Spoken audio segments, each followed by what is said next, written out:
So yun, kung nakikita nyo, meron tayong solar dito, solar panel. So umuulan siya. So yan, may tubig yung pinakaano niya, umuulan yan. Tubig, so yan. So titignan nyo yung panahon. Ano, sobrang dilim. Okay, umuulan siya.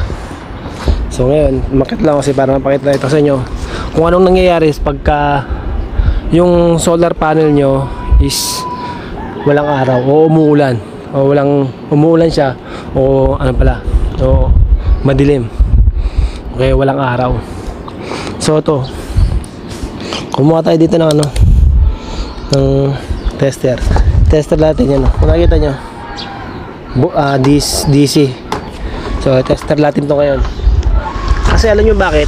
Ito yung mga solusyon para hindi ma-maximize yung ano nyo, yung inyong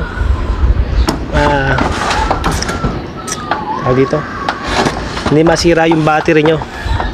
Isa sa mga pang-maintain yan. So ito yung ano natin, ito yung ating specs na natin, airgen specs. Itong ano nga pala to, itong ating solar panel na to, napakaganda nito. Mahal to, mga 2,000 yung ano nito, mga 5,000 yung isang 100 watts nito.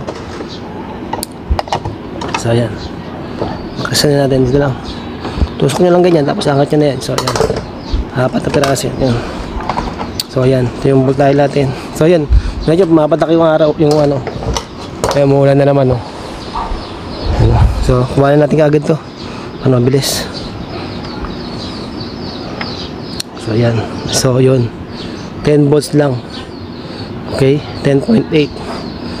So ayan, yun yung voltahe natin. So okay, magtaka kung masaraan kayo at ginagamit nyo yung mismong battery nyo sa ano, sa miski umuulan o madilim. Kahit meron kayong voltage, ano, voltage, low voltage disconnect, mas may plano pag-upgrade, mas lalong ano, mas mahirap siyang gamitin. Mas ano siya, mas delikado, masisira, hindi tatagal yung ano nyo, yung battery nyo. Okay, so tatlo yan. So ito naman, testingin natin ito isa para makita nyo talaga. So, sobrang ano, punong-puno ng tubig. Yan, pinakita nyo. Baliktad natin ito. Handa na sa pagbaliktad. So yun, gamitin natin ulit ng ganito.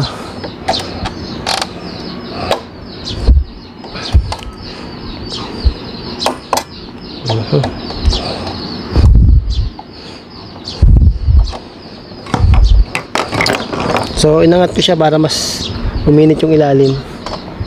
Ito para yung specs nya. At ito yung kanyang voltahe. Ito yung positive. So yan, 9.5. See? Yan. Okay, kaya wag yung gagamitin yung solar panel, solar nyo, yung, lalo pag off-grid kayo. Sa on-grid pwede pa, pero konti yung makukuha, konti na yan. Nasa gitna na tayo, isa lang. Kung umabot ka nga pala sa natin sa video na to, sa oras na to, baka pwede naman makakuha ko lang subscribe sa'yo para mas bigyan kita ng mga tip about sa solar. Okay, sobrang tagal na to. Matutuloy, ay bike ka pala natin itong ano, itong ating gawa ko talaga ang video to para sa inyo, para hindi kayo masiraan ng battery. So huwag nyo kalimutan mag-subscribe sa akin, ha. Paki-comment na rin kung may mga idea pa kayo paano natin ma-protectan yung battery natin. Kasi yung battery ko actually 2,050 taon nagsa-solar. So yan, 2015 taon nagsa-solar. At eto, ginagamit ko itong solar ko sa, ayun, may tubig. So yan. Okay, ito naman, ano makakalasin natin. Din lang, tapos angat. Din lang, tapos angat. Din lang, tapos angat. Yung Yun na, tapos angat. So, ayan. Ito naman kuhanin natin ng bultahe. Buti hindi tuloy-tuloy yung ulan. Sobrang lakas kasi ng ulan eh. So ito, para tip na ito sa yung tag-ulan kasi sobrang lakas ng ulan. Baka kayo gumagamit pa kayo ng solar eh. So naka-off-grid kayo, sigurado ako masisiraan kayo ng battery. So kaya, kasi ang magamit na mismong power na battery. Oh, yun. 9.5. So yun yung kanyang ating ano. Ito mga gandang klaseng ano, brand ng ano natin, brand ng solar, Ace. So yan. Oh, meron na siyang ano, diode. So yan. Okay. Ibig sabihin sobrang ano, sobrang mahina yung ano. Well, ang magagamit lang power ng ano nyo, ng battery nyo is yung mismo na-save na ng battery nyo. So after na pag naubos yan, mabawala na yung power ng supply nyo, ng battery nyo. Wala na kayong ano, wala na kayong power yung battery nyo, at stationary na yung battery nyo ron. Yung stationary na yung battery nyo na, nag-stationary siya ng 12.5 pababa.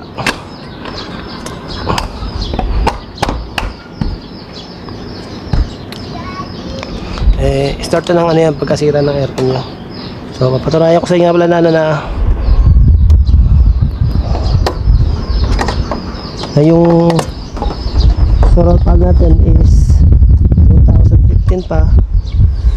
Kung meron dito, so wala dito.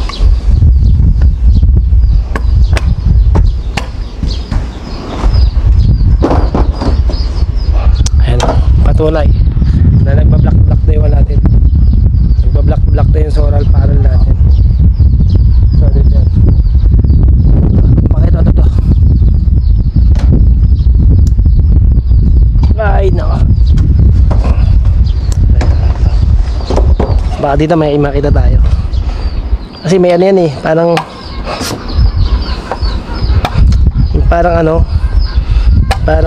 resibo, parang specs nya kung kailan binili.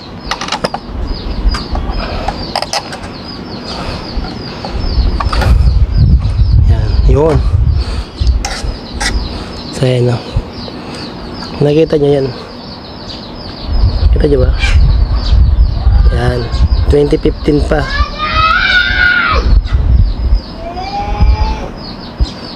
2015 pa tayo sa solar. Okay? So bike natin. Lahat yan ganun. At maganda tong solar na to. Matagal na to. 2015, almost magte 10 years na. 10 years na siya.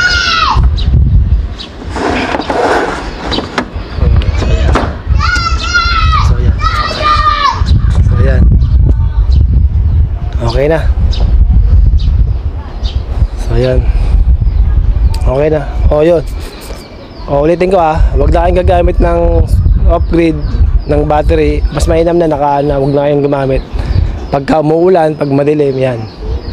Pag umuulan, bagyo, huwag nyo na masyadong gamitin. Okay? Kung gagamit kayo, ilaw-ilaw lang, pwede na yun. So yun lang. Kung umabot ka dito i-subscribe nyo ako, like nyo ako, tapos mag-comment kayo kung ano man yung gusto nyo malaman. Okay? Thank you.